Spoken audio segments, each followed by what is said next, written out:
दर्जियों की सिलाई मशीन की धीमी हुई रफ्तार, सीबीएसई रीचेकिंग का प्रोसेस क्या है बताएंगे। धनबाद के 2 क्षेत्रों में शव मिलने से दहशत का माहौल। नमस्कार, आप देख रहे हैं बोकारो दिन भर। मैं हूं श्याम। आज चर्चा करेंगे उपायुक्त के द्वारा किए गए निरीक्षण की, स्पेक्ट्रम और बिट्स के बच्चों की बेहतरीन प्रदर्शन की और भी बहुत कुछ। लेकिन पहले देश दुनिया की बड़ी खबरें। भारत में कोरोना मामले 10 लाख से पार, एक दिन में रिकॉर्ड 34,000 कोरोना केस। रक्षा मंत्री राजनाथ सिंह लेह में। असम में बाढ़ से 70 से ज्यादा लोगों की मौत, 27 जिले हुए प्रभावित। सप्ताह के आखिरी दिन सेंसेक्स 548 अंक और निफ्टी 161 अंक बढ़कर बंद हुआ। सोने की कीमत 50 रुपए प्रति 10 ग्राम गिरी, तो वहीं चांदी का दाम 500 रुपए प्रति किलोग्राम गिरा। अब रुक करते हैं बोकारो की ओर। कोरोना वायरस के कारण लगाए गए लॉकडाउन का असर कई लोगों पर पड़ा है। ऐसे में दर्जियों की सिलाई मशीन की रफ्तार धीमी हो गई है। शहर के अलग अलग इलाकों से मौजूदा समय में दर्जियों के हाल की तस्वीर खींचती हमारी संवाददाता प्रियंका की रिपोर्ट। कोरोना काल ने कई लोगों की जिंदगी पर असर किया है। उनमें ही शामिल है कपड़ों की सिलाई करने वाले दर्जी। अभी भी ऐसे कई लोग हैं जो कि रेडीमेड कपड़ों से ज़्यादा अपने पसंदीदा डिज़ाइन के कपड़े दर्जी से सिलवा कर पहनना पसंद करते हैं। पर लॉकडाउन के बाद क्या दर्जियों के सिलाई मशीन की रफ्तार धीमी हो गई है? उनसे ही जानने की कोशिश करते हैं। लॉकडाउन के बाद क्या ग्राहक की संख्या पहले जैसी रह रही है? पहले जैसी नहीं है, बहुत कम हो गया, बहुत ज़्यादा। नहीं क्या, हम लोग बस इसी तरह चला रहे हैं। जैसे भी पेट है, पेट तो मानेगा ही नहीं।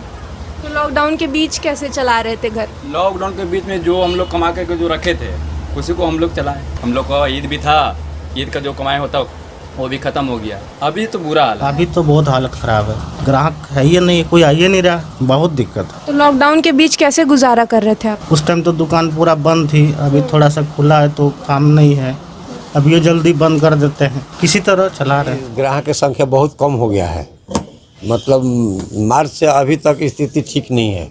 लॉकडाउन में कैसे फिर घर चला रहे थे आप? जैसे तैसे कर्जा लेकर के इन्हें उन्हें करके उल्टा पुल्टा करके घर चलाया गया है ना।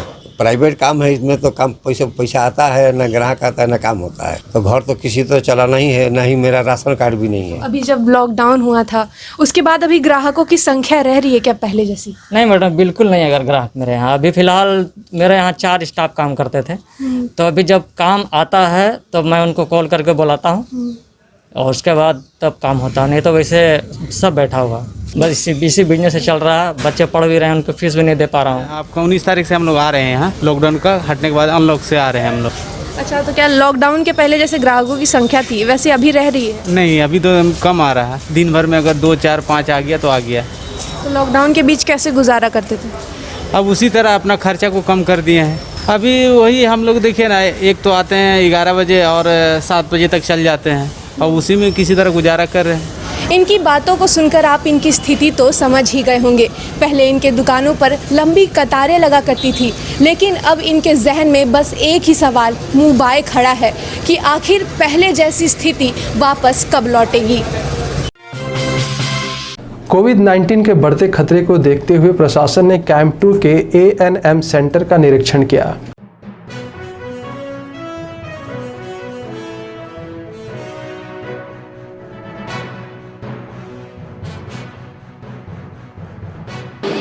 बहुत सेटिस्फैक्ट्री है और हम जैसा बहुत अच्छा काम कर रहे हैं। एसिम्प्टोमेटिक पॉजिटिव जो हमारे पास केसेज हैं उनके लिए इन एडवांस हम लोगों ने काफ़ी 100 बेडेड जो CCC जो है वो अरेंज किया है, A&M हॉस्टल को कन्वर्ट किया है इन्होंने। और उनके रहने की, उनके मनोरंजन, खाने की और पानी वानी जितनी भी चीज़ें जो बुनियादी सुविधाएँ हैं वो सब बिल्कुल अच्छी पाएगी, अच्छी अवस्था में काफ़ी मेंटेन है। और मैंने इंस्ट्रक्शन दिया है इनको कि जो स्टेयर्स है उसमें जो है रैंप बना, ताकि सबको चढ़ने और उतरने में आसानी हो। सर देखा गया कि टीवी भी लगाया गया जो बेड, इट्स वंडरफुल। मुझे ऐसी उम्मीद भी नहीं थी, तो काफ़ी बढ़िया है जिस तरीके से पूरी मॉनिटरिंग हो रही है CCTV के थ्रू। तो अभी हमने एक छोटा सा इंस्ट्रक्शन इनको दिया है कि इसमें से डेटा माइनिंग करने की कोशिश करें और एवरीथिंग वाज क्वाइट एक्टिव और एक तरीके का ये औचक निरीक्षण था। क्लास 12वीं की परीक्षा में बीट्स इंस्टीट्यूट के बच्चों ने किया बेहतरीन प्रदर्शन।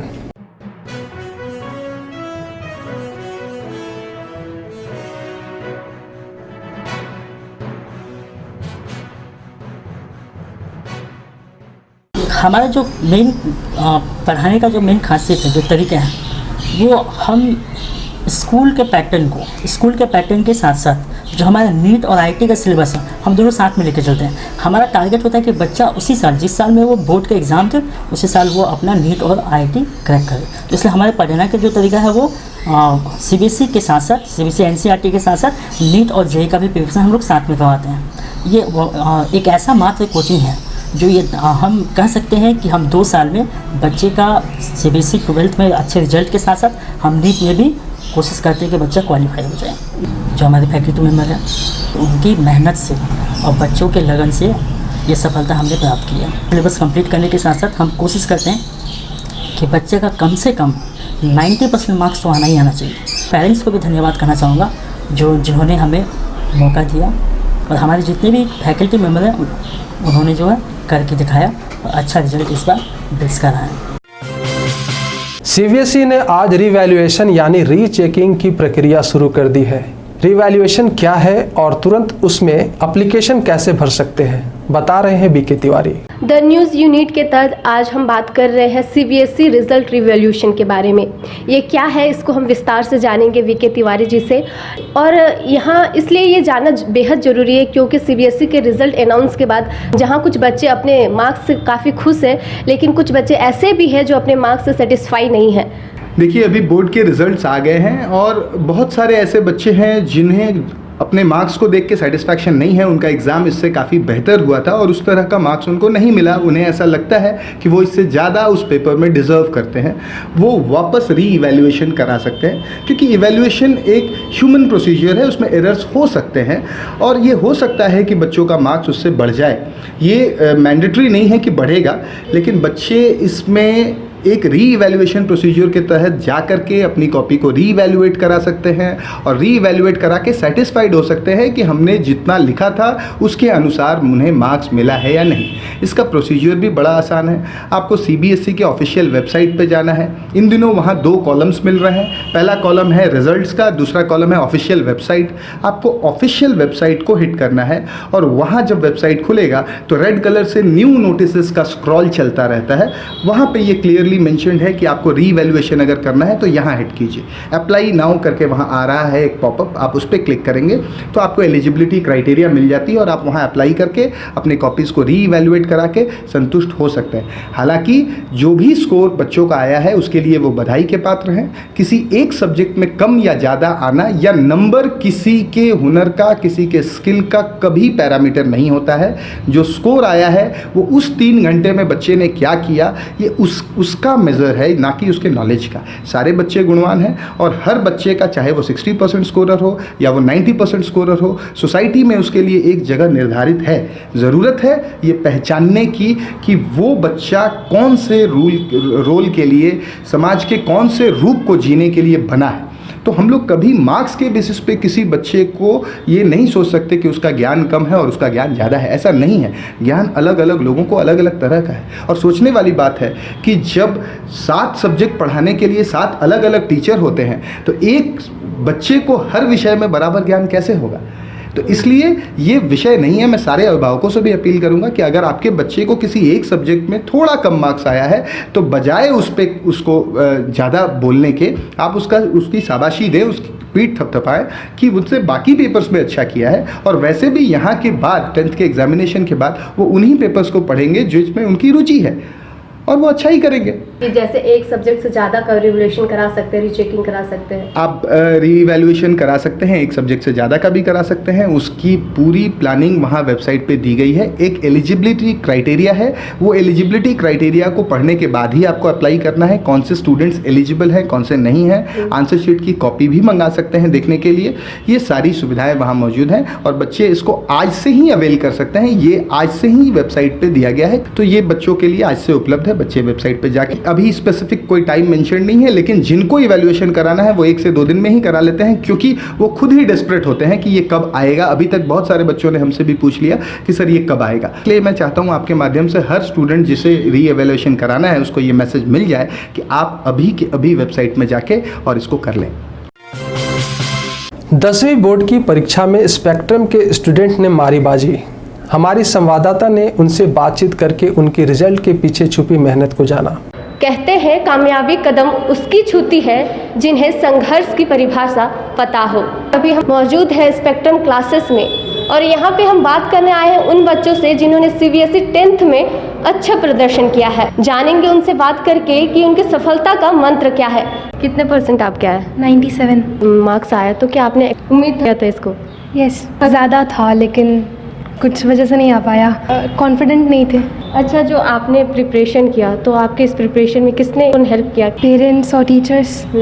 जैसे ट्यूशन में भी डाउट्स क्लियर, स्कूल में भी, स्कूल तो ऐसे भी पहले ही बंद हो जाता है हमारा, तो मतलब बस यही था कि आते रहे ट्यूशन, डाउट्स क्लियर होते रहते थे और नया पैटर्न था तो हमें टीचर्स हेल्प करते थे कैसे नए क्वेश्चंस को प्रिपेयर करना है।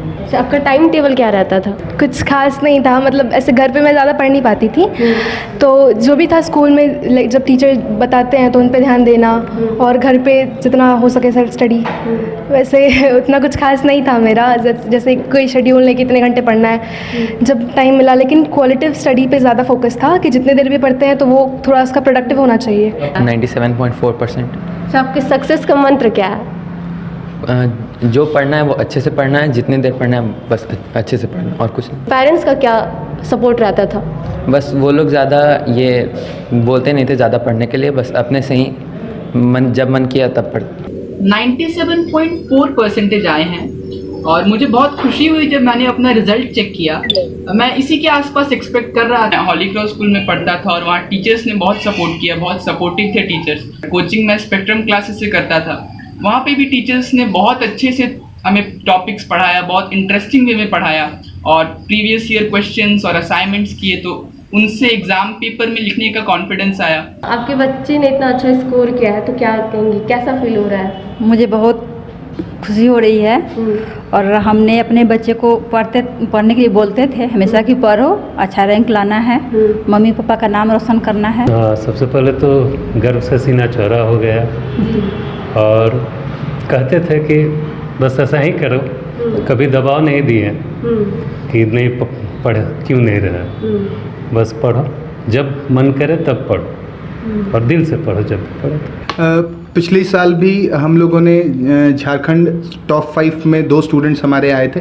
इस बार भी हमारा रिज़ल्ट काफ़ी बेहतरीन रहा है। हाईएस्ट परसेंटेज हमारे यहाँ से 2 बच्चों को जो मिला है वो 97.4% है, जिसमें होली क्रॉस स्कूल के सोमेश सिन्हा हैं, फिर आदित्य प्रताप सिंह हैं GGPS से, उनका भी वही परसेंटेज है 97.4%।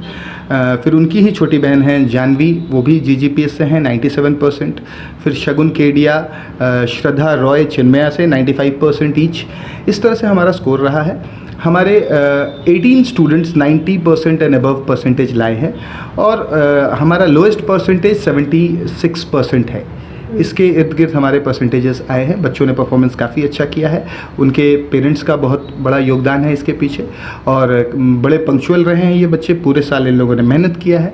हमारी स्ट्रेटजी ये रही थी कि हम लोग 10 इयर्स का पेपर अपने स्टूडेंट से सॉल्व करवा दें और इसमें सिर्फ मेरा ही नहीं, सारे टीचर्स का बहुत मेहनत रहा और सब लोगों ने एक निश्चित स्ट्रेटजी के तहत काम किया और इस तरह का रिजल्ट आप देख रही हैं। हमारे कार्यक्रम शहर आपका में आज हम आपको एक ऐसे वर्कशॉप में लेकर जाएंगे जहां एक ही छत के नीचे आपको मोटर कार की धुलाई, सर्विसिंग से लेकर हर सुविधा उपलब्ध है।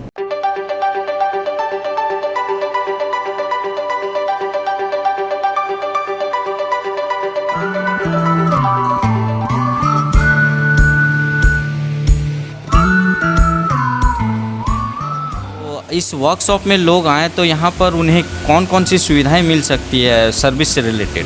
हमारे पास सर्विस से रिलेटेड सुविधाएं हैं जैसे कि mechanical work, denting painting work, alignment balancing, tyre changer और कंप्लीट कार की वॉशिंग की सुविधा हमारे पास है।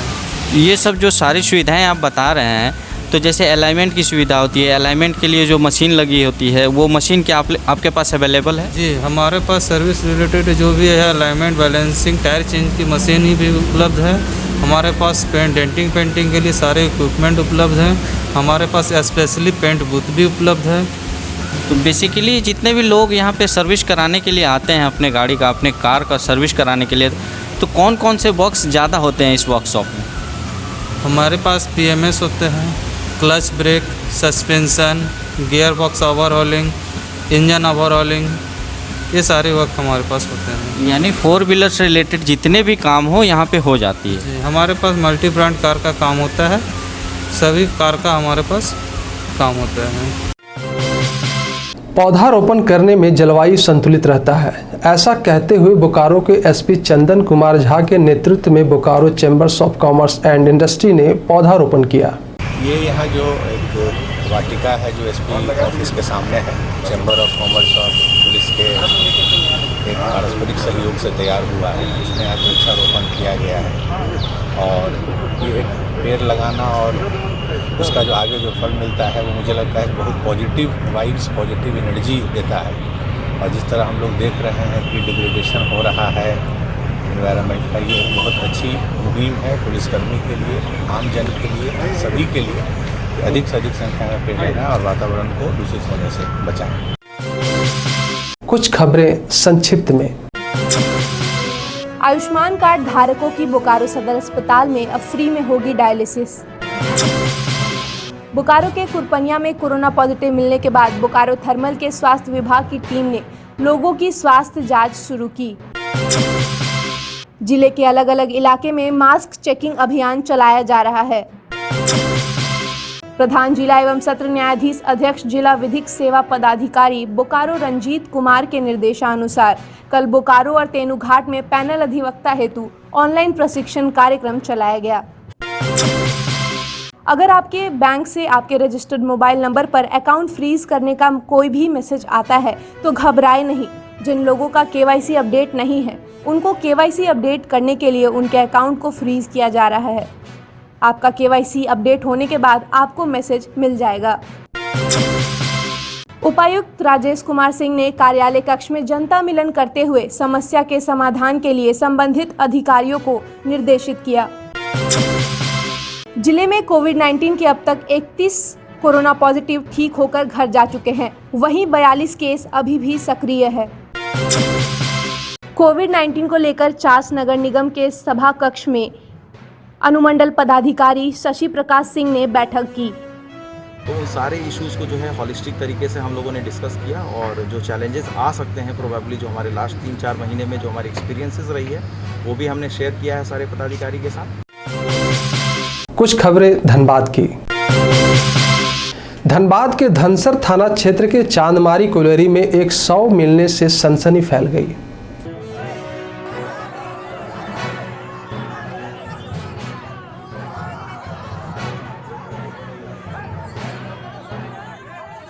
संबंध में हम लोग जांच करने के लिए जब आए माझी बस्ती पर तो पता चला कि झरिया पुलिस उसको उठा के PMCH भेज दिया है। उसके बाद आज वो पता चल रहा है कि उस लड़का का इलाज के क्रम में PMCH से रांची भेजा जा रहा था, वही समय उसका डेथ हो गया। अभी हम लोग उस PO को वेरीफाई करने के लिए आए तो झरिया थाना पड़ रहा है, इसलिए झरिया थाना को सूचित कर दिया गया है। हम लोग आएंगे और काम करेंगे इस पर।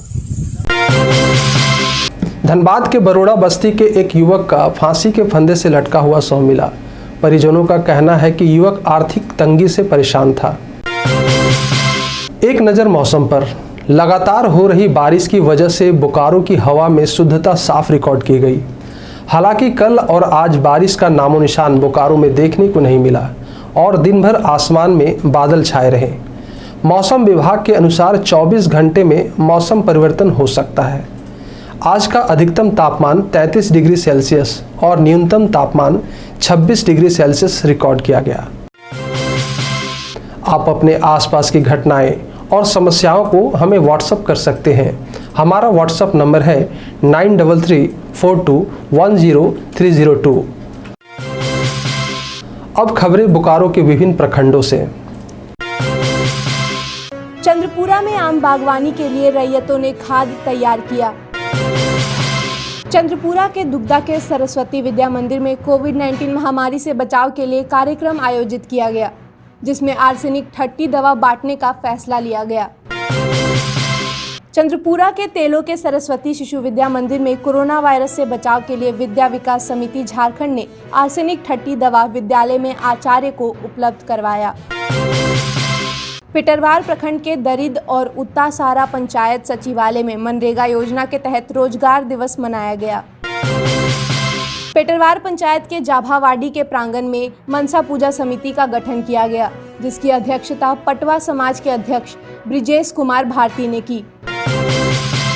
चंदनक्यारी प्रखंड के बरमसिया ओपी क्षेत्र में एक 28 वर्षीय युवक का फांसी के फंदे से लटका हुआ शव मिला। सूचना मिलने पर पुलिस ने शव को कब्जे में लेकर पोस्टमार्टम के लिए भेज दिया। बेरमो प्रखंड के कथारा में 4 पहिया गाड़ी के धक्के से एक बच्चा और एक बुजुर्ग घायल हो गए। घायलों को अस्पताल में भर्ती कराया गया। फिर मिलेंगे बोकारो दिन भर में सोमवार से शुक्रवार रात 8 बजे। तब तक के लिए नमस्कार। बने रहें thetimesmedia.com पर। आप हमें फेसबुक और यूट्यूब पर भी देख सकते हैं।